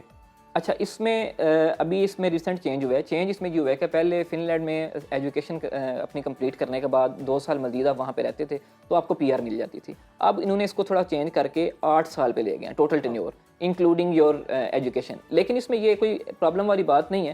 جب آپ اپنی ایجوکیشن کمپلیٹ کرتے ہیں اور اس کے بعد آپ کو جاب کے اوپر شفٹ ہونا پڑتا ہے, اور جاب کے اوپر شفٹ ہو جاتے ہیں تو سمجھیں آپ سیٹل ہی ہیں وہاں پہ, آپ کا آنا جانا کوئی پرابلم نہیں کسی کے. مطلب جو اسٹڈی ویزا کا اسٹیٹس ہے وہ ورک ویزا میں کنورٹ ہو جاتا ہے. بالکل ایسا ہی ہے. اسٹڈی ویزا کا اسٹیٹس ایجوکیشن کے بعد آپ نے ورک ویزا کے لیے جو ہے اس کو کنورٹ کروانا ہے, اور کنورٹ کروانے کے لیے ظاہر ہے آپ کے اندر اسکلز, اور پھر وہی بات آ جائے گی تو جاب آپ نے ڈھونڈنی ہے. جاب آپ ڈھونڈ لیں گے تو آپ کا ویزا شفٹ ہو جائے گا. اور ابو بکر, کئی ایسے لوگ بھی ہیں جن کا اب ایجوکیشن سے کافی گیپ ہے, لائک ڈگری کمپلیٹ ہوگی اس کے بعد پروفیشنل کریئر سٹارٹ ہو گیا. بالکل, اب وہ بھی اگر کوئی اس طرح کے آپشنس کو دیکھنا چاہیں تو ان کے لیے بھی کوئی اپرچونیٹی. ایج لمٹ اچھی کون سی ہے؟ اچھا, اس میں ایج لمٹ تو ویسے تو فریش گریجویٹ اور کوئی گیپ نہ ہو تو بہت اچھی بات ہوتی ہے, لیکن یہ کوئی ایسا بڑا پرابلم نہیں ہے. اب یو کے ہے وہ انٹر کے بعد 2 سال کا گیپ ایکسیپٹ کر رہا ہے, ماسٹرز کے بعد وہ 10, 12, 15 سال کا بھی گیپ ایکسیپٹ ہو جاتا ہے. جبکہ فن لینڈ کے اندر انٹر کے بعد بھی اور سائپرس کے اندر انٹر کے بعد بھی آپ 10, 12 سال کا گیپ ہو, کوئی ایشو نہیں, نمبر اچھے ہونے چاہیے. اسپیسیفکلی فن لینڈ کے لیے, سائپرس کے لیے 50% نمبر بھی ہو جائے تو انف ہے. اب اسٹوڈنٹس نے یہاں پہ اپنی پروفائل جو ہے نا وہ ہم سے ڈسکس کرنی ہے, ہم اس کو بتائیں گے کہ آپ کے لیے یہ اپرچونیٹیز ہیں. لیکن اسٹوڈنٹ کو اب اس چیز کو دیکھنا چاہیے کہ وہ یو کے ضروری نہیں جانا, سائپرس ضروری نہیں جانا, ٹرکی ضروری نہیں جانا, وہ دیکھے کہ کون سا آپشن اس کے لیے ٹھیک ہے. تو ایز اے روٹ لے لے اس کو, بے شک آگے فردر اگر کینیڈا امریکہ ہی جانا ہے تو اس کو وہاں پہ ایجوکیشن حاصل کرے, آگے اسکالرشپ پہ جائے, آگے جو ہے فردر اسٹڈیز کے لیے جائے. تو یہ اس میں صورت. ابو بکر, آپ کا کوئی میسج ایسے اسٹوڈنٹس کے لیے, ایک تو جینوئن اسٹوڈنٹ ہے کہ جو واقعی پڑھائی کے لیے وہاں جا رہا ہے, اور کچھ لوگ بلکہ زیادہ تعداد ایسے لوگوں کے جو بس اس ملک سے باہر جانا چاہتے ہیں سیٹل ہونے کے لیے, تو کیا کنسیکوینسز ہو سکتے ہیں؟ اچھا, اس میں سب سے پہلے تو ایک پیغام ہے کہ کوئی بھی غلط راستہ استعمال نہ کریں. اسٹوڈنٹس اپنی ایجوکیشن کے اوپر فوکس کریں. وہ نوجوان جو ابھی ایجوکیشن اپنی حاصل کر رہے ہیں ان کو چاہیے کہ اپنے ایجوکیشن پہ فوکس کرتے ہوئے اپنے گریڈس کو اچھا کریں. نمبر 2, اپنی اسکلز کو بھی ڈیولپ کریں, لینگویج کی اسکل کو ڈیولپ کریں. تو یہ صورتحال ہے کہ جب وہ اپنی اسکلز اور ایجوکیشن کے اوپر ورک کریں گے تو وہ ان کو بعد میں فائدہ دے گی. جس طرح بھی ریسنٹ 4-5 سال کے اندر لوگوں نے دیکھا کہ جس نے بھی ڈگری کر لی تھی بے شک روٹین کے اندر کر لی تھی اور اس کو اس کا فائدہ ہوا ہے اب باہر جانے کے لیے. تو اس لیے اسٹوڈنٹس کے لیے سب سے پہلے تو یہ ہے کہ اپنی ایجوکیشن کے اوپر فوکس کریں. نمبر 2 جو اسٹوڈنٹس ابھی کمپلیٹ جن کی ایجوکیشن ہونے والی ہے ان کے لیے گائیڈ لائن یہ ہے کہ وہ ٹائملی اپنا آ کے ہم سے کنسلٹ کریں اور دیکھیں کہ ان کے لیے کون سا آپشن ہے اور اس کے لیے ریکوائرمنٹس کیا ہیں اور ان ریکوائرمنٹس کے اوپر ورک کریں. فار ایگزامپل لینگویج کی انگلش لینگویج کی ریکوائرمنٹ ہے تو ٹائملی اپنی ایجوکیشن کے دوران اس کے اوپر فوکس کریں اور جیسے ہی ان کی ایجوکیشن کمپلیٹ ہوتی ہے تو اس کو وہ ٹیسٹ دیں اور وہ سادہ لوگ ہیں ان کے ساتھ فراڈ بھی بڑا ہوتا ہے اس سارے معاملے میں, تو یہ بھی بتائیے گا اوتھینٹک کنسلٹنٹ کی کیا پہچان ہے, کون سے اسٹیپس ہیں جنہیں فالو کرنا چاہیے جب وہ اپنے اسٹڈی ویزا کو اپروچ کرنے اپلائی کر رہے ہیں؟ اچھا, اس میں ایک بہت مزیدار بات ہے کہ ہمارے سادہ لوگ ہیں وہ جیسے ہی یوٹیوب ٹک ٹاک اور سوشل میڈیا اکاؤنٹس پہ چیزیں دیکھتے ہیں اور بالکل مس گائیڈ وہاں پہ کیا جاتا ہے کافی زیادہ, تو وہ اس کے اوپر یقین کر لیتے ہیں. اب جب بھی آپ کسی کنسلٹنٹ پہ جائیں آپ کو سمجھ آ جاتی ہے پروسیس سن کے کہ وہ ٹھیک بات کر رہا ہے یا نہیں ٹھیک بات کر رہا ہے. کبھی شارٹ کٹ نہ لیں, ٹھیک ہے, پراپر ایک وے کے تھرو جو بندہ آپ کو بات بتائے گا وہ ٹھیک بات ہوگی. ہمارے پاس اسٹوڈنٹس آتے ہیں, لوگ آتے ہیں, ان کا دل کرتا ہے کہ آج انہوں نے کیس سبمٹ کروایا ہے پرسوں وہ چلے جائیں, اس طرح کبھی بھی نہیں ہوتا. ایک پروسیس کے اوپر چلنا پڑتا ہے. اب اس پروسیس کے اوپر جو کنسلٹنٹ آپ کو بتائے گا, ایک کنسلٹنٹ کے پاس جائیں, دوسرے کے پاس جائیں, تیسرے کے پاس جائیں, تو آپ کو سمجھ آ جائے گی. ایڈیفائی کنسلٹنٹ سے رابطہ کریں, انشاءاللہ ہم آپ کو اس حوالے سے آپ کہہ رہے 2-3 کنسلٹنٹ سے کنسلٹ کرنا چاہیے, اس کے بعد ڈیسیژن لینا ہے. بالکل ایسے ہی ہے, یہ تو ضرور اسٹوڈنٹس کو دیکھنا چاہیے کہ اس کو ٹھیک بات کہاں سے مل رہی ہے. بہت شکریہ آپ کا. ابوبکر ہمارے ساتھ موجود تھے اور بتا رہے تھے کہ اسٹڈی ویزے کے حوالے سے کون کون سے ممالک بہتر ہیں جو پاکستانی اپلائی کرنا چاہتے ہیں وہ اپلائی کر سکتے ہیں. پروگرام کو آگے بڑھاتے ہیں, شامل کرتے ہیں نہایت اہم سیگمنٹ جس میں ہم مقصد پاکستان کے ساتھ ساتھ اپنے اسلاف کے بارے میں بھی جانتے ہیں. ہمارے ساتھ ہمارے گیسٹ ریسرچ اسکالر سید فہد علی کاظمی موجود ہیں.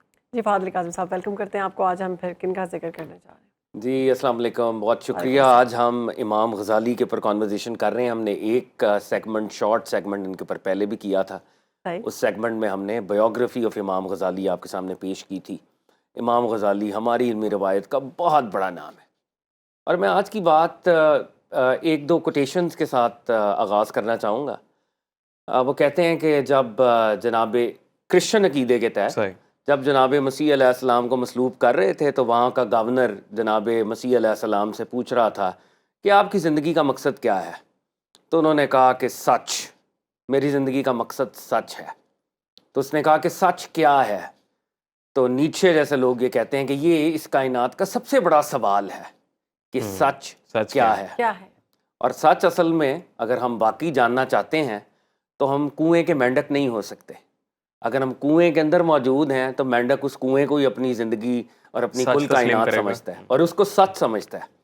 سچ کو پانے کے لیے اپنے اپنے کنووں سے باہر آنا پڑتا ہے, اپنے تعصبات سے بلند ہونا پڑتا ہے, تعصبات کی اینک اتارنی پڑتی ہے, حقائق کی اینک لگانی پڑتی ہے. تو یہ بہت ہی امپورٹنٹ بات ہے. اگر ہم امام غزالی پر آج کانورزیشن کر رہے ہیں تو جتنے ازمز ہیں, لبرلزم, سیکولرزم, مٹیریلزم, اس کی اینکیں ہمیں اتارنی پڑیں گی اور ان کی عظمت کو ہمیں تعصبات کے بغیر دریافت کرنا پڑے گا اور پانا پڑے گا.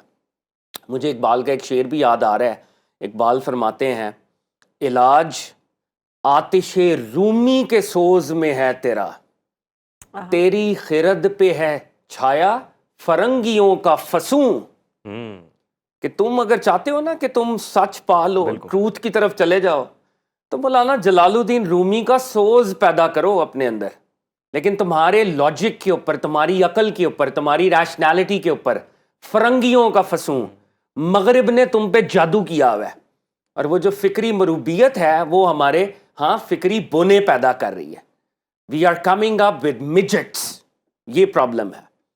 تو امام غزالی پر ہم بات کر رہے ہیں, تو امام غزالی کو ٹارگٹ کیا جاتا ہے اور ایک نیریٹو بلڈ کیا گیا. اس کو ہسٹری آف سائنس کے اندر اسٹینڈرڈ نیریٹو یا کلاسیکل نیریٹو کہا جاتا ہے. ایک پورا بیانیہ ہے. بیانیہ سن لیں کہ مسلمانوں کے خلاف کیا بیانیہ انہوں نے بلڈ کیا. انہوں نے کہا دیکھیں, اسلام میں اور مسلم تہذیب میں ترقی یا ارتقاء کے زیادہ جراثیم نہیں تھے. صحیح. یہ ساری چیزیں ہماری مرہون منت ہیں.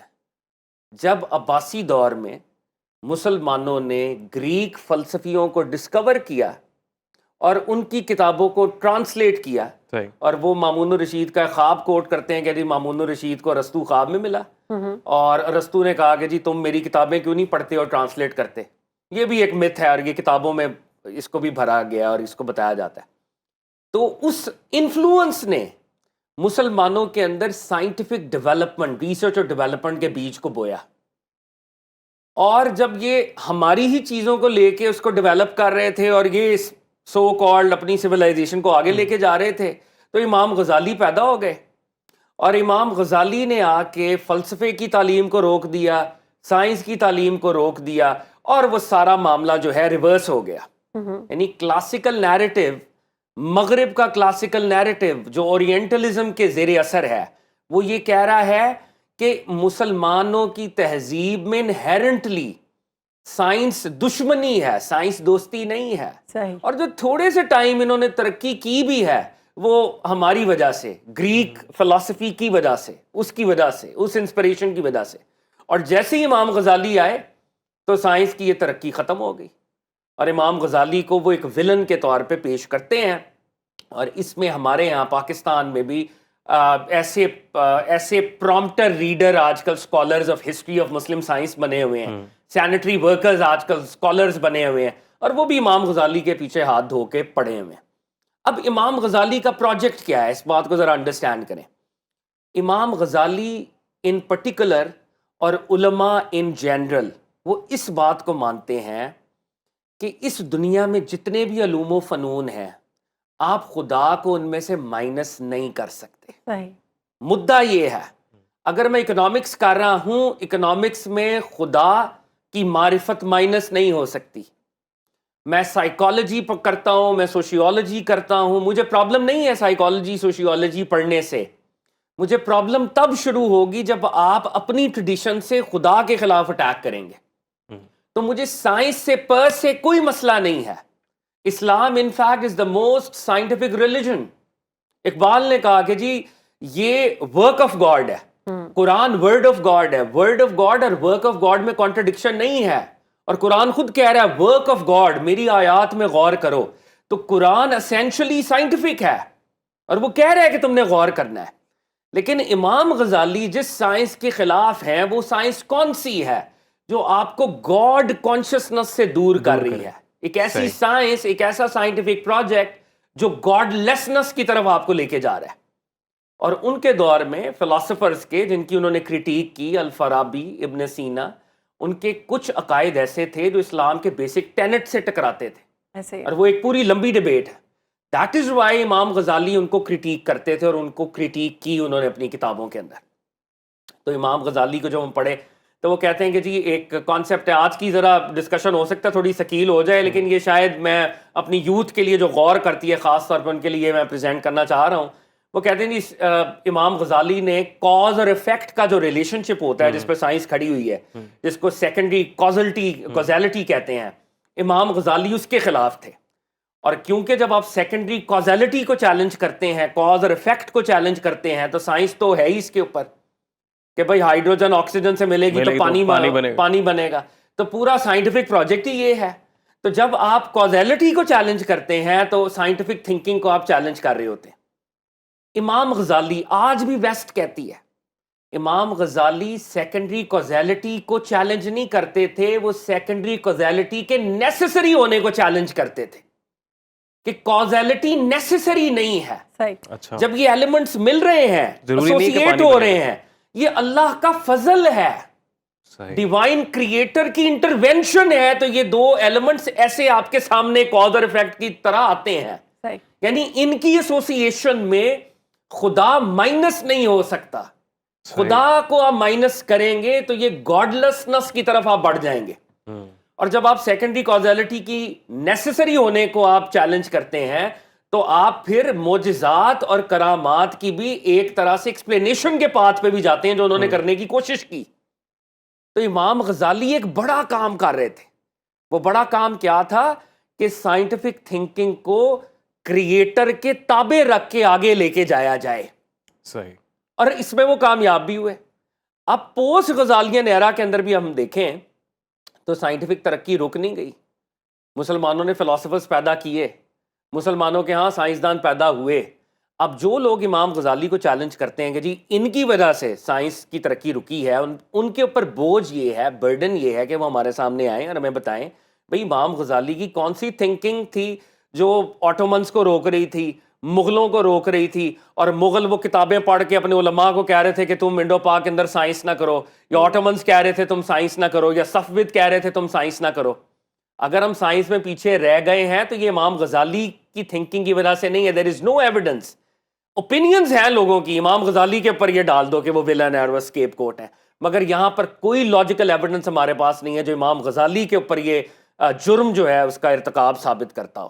تو یہ ایک بہت ہی پرابلمٹک بات ہے. دوسری بات جو ہمارے لبرل طبقہ کرتا ہے وہ کہتے ہیں جی امام غزالی نے کہا میتھس نہیں پڑھنا چاہیے. امام غزالی کو آدھا آدھا کوٹ کرتے ہیں, اس کوٹیشن کے آگے پیچھے کوٹیشنز ہیں میرے پاس, کیونکہ ہمارے پاس بہت شارٹ سیگمنٹ ہوتا ہے, تو جی وہ درمیان سے چیز اٹھاتے ہیں, یار دیکھو جی امام غزالی تے میتھس دے خلاف سی. اور بھائی امام غزالی ایک خاص کانٹیکسٹ میں میتھ کی کچھ چیزوں کے خلاف ہے, اس سے پہلے بھی وہ کچھ کہہ رہے ہیں اور اس کے بعد میں بھی وہ کچھ کہہ رہے ہیں. اور جو کوزیلٹی کی جو ڈیبیٹ انہوں نے کی ہے احیاء علوم الدین میں بھی وہ کچھ کہہ رہے ہیں اس حوالے سے کہ عام حالات میں جو کاز اور افیکٹ ہے وہ as a matter of routine چلتا ہے اور وہ چلتا رہے گا. یعنی اگر آپ سائنٹیفک تھنکنگ کرنا چاہتے ہیں تو آپ کر سکتے ہیں, مگر کریٹر کو آپ مائنس نہ کریں. کریٹر کا ایک رول ہے. ہماری دنیا کے اندر جتنے ایلیمنٹس کی آپس کی انٹریکشن ہو رہی ہے, جتنے ویریبلز آپس میں انٹریکٹ کر رہے ہیں, کریٹر کا رول اس میں سے آپ نے مائنس نہیں کرنا. یہ وہ امپورٹنٹ نقطہ ہے جس کو ہماری سائنس, یعنی ہم سمجھ رہے ہیں سائنس اور ریلیجن پیرلل ٹریڈیشنز ہیں. اسلام کا مدعا یہ ہے کہ نالج کا ہر موڈ قرآن کے اور کریٹر کے تابع ہوگا تو آگے بڑھے گا اور ہم اس کو قبول کریں گے. ایسے تو اگر آپ کے دماغ میں کوئی اس کے اوپر کوئی سوال, یا آپ کیونکہ بہت ماشاءاللہ فلسفے اور پولیٹیکل سائنس اور اس طرح کے سوال, تو یہی جو آپ نے ہائیڈروجن اور اس کے آکسیجن کے ایلیمنٹ کے بارے میں آپ بتا رہے تھے کہ اگر سائنٹیفکلی اب ملایا جائے ان دونوں ایلیمنٹس کو تو پانی بنے گا. اب ایک مسلم ہے, اس کا تو بلیو ہے کہ خدا کے فضل سے ہی ایسا ہو رہا ہے. ایبسلیوٹلی. تو اگر دنیا کے کسی خطے میں کوئی ایک ایسا شخص ہے جو اللہ پہ بھی یقین نہیں کرتا, اگر اس طرح کے کوئی سائنسدان موجود ہے تو وہ بھی اگر انہی ایلیمنٹس کو ملا رہا ہے تو وہاں پہ پانی ہی بن رہا ہے. پانی ہی بنے گا, بالکل بالکل. لیکن بات یہ ہے کہ امام غزالی ایک مسلم کانٹیکسٹ میں بات کر رہے ہیں, تو جب وہ مسلم یوتھ سے بات کریں گے as an alim, as a theologian, وہ یہ پوری کوشش کریں گے کہ وہ چیزوں کو ریلیجس فریم ورک کے تابع رکھ کے بات کریں. آپ حضرت علی المرتضیٰ کا نہج البلاغہ کا پہلا خطبہ دیکھیں, بات ہو رہی ہے کاسمولوجی کی. ایک کاسمولوجی جو ٹریڈیشن کے تابع ہے اس کی لینگویج ڈفرنٹ ہے اس کاسمولوجی سے جو کسی ٹریڈیشن کو نہیں مانتی. تو جب آپ اسلام کے فریم ورک میں, ریلیجس فریم ورک میں بات کریں گے تو آپ کو کریٹر کے رول کو بتانا پڑے گا اپنی یوتھ کو. آپ ان کی نظریاتی تربیت کیے بغیر ان کو آٹو پہ نہیں چھوڑ سکتے. یہ بات ہمیں بار بار کرنے کی ضرورت ہے. بھائی یزید بھی تو گورنمنٹ کر سکتا تھا, کیوں امام حسین کھڑے ہوئے؟ صاحب یہ بلیف سسٹم اور سائنس ساتھ ساتھ ہے نا فار مسلم. ہاں آف کورس, مسلم جو بات کر رہے ہیں بالکل. لیکن غیر مسلم کے لیے وہ کہہ رہے ہیں. اور اگر ایک شخص جو پیور سائنس پہ غیر بلیو مسلم کر کے رہا ہے, لیے تو ہماری ڈیبیٹ ہی اور ہے نا. غیر مسلم کو بھی ہم, بائی دا وے, غیر مسلم کے ساتھ بھی ہماری ڈیبیٹ ہے. جو اب میجر ڈیبیٹ کیا ہے, وہ کہہ رہے ہیں جی سائنس کی ایکسپلینیشن حتمی ایکسپلینیشن ہے, سائنٹزم. ہم کہہ رہے ہیں نہیں, there are other metaphysical realities. Metaphysical تو ہماری جب ان سے ڈیبیٹ ہوگی تو وہ ایک پرنسپلڈ اورینٹڈ ڈیبیٹ ہے. ان کے ساتھ میں اس درجے پر پہلے گاڈ منواؤں گا. لیکن جس معاشرے میں میں نے گاڈ منوا لیا اور میرے سامنے ایسے فلاسفرز ہیں جو نام کے مسلمان بھی ہیں اور وہ گاڈ کو مائنس کر رہے ہیں اپنے سسٹم سے, یعنی الفارابی یا ابن سینا, ان کے کچھ عقائد ایسے تھے جو ہم بات کر سکتے ہیں لیکن وہ بات لمبی ہو جائے گی. جب وہ اسلامی لیبل کے اندر اللہ رب العزت کی وہ جو سینٹرالٹی ہے اس کو مائنس کر دیتے ہیں, آخرت کا انکار کر دیتے ہیں, تو اسلامک باٹل کے اندر ایک ایتھزم والا مشروب ہے جو پیش کیا جا رہا ہے, تو امام غزالی کھڑے ہوں گے. نان بلیورز کے ساتھ ہماری ڈیبیٹ ہی اور ہے. نان بلیورز کے ساتھ امام غزالی بھی اور طرح ڈیبیٹ کرتے ہیں, لیکن ڈسکورس جب مسلمانوں کے اندر ہے تو اس ڈسکورس کے اندر ہم اپنے نظریے کو سینٹرل رکھیں گے. اور میں کربلا کے اوپر ہم نے شارٹ سیگمنٹ کیا, یہ پورے محرم کے اندر کیا ڈیبیٹ تھی وہاں پہ. بھئی امام علی مقام, امام حسین علیہ السلام, ایک بندہ گورنمنٹ کر رہا ہے تو وہ کرتا رہے, ٹھیک ہے, مگر جب وہ کریٹر کو چیلنج کرے گا, نظریے کو چیلنج کرے گا, تو امام علی مقام کھڑے ہوں گے. بہت شکریہ آپ کا. ہمارے پروگرام کا جو وقت ہے وہ اپنے اختتام کو پہنچا ہے. امید کرتے ہیں آپ کو ہمارا پروگرام پسند آئے گا. ملاقات ہوگی اگلے پروگرام میں. اپنا خیال رکھیں. اللہ حافظ.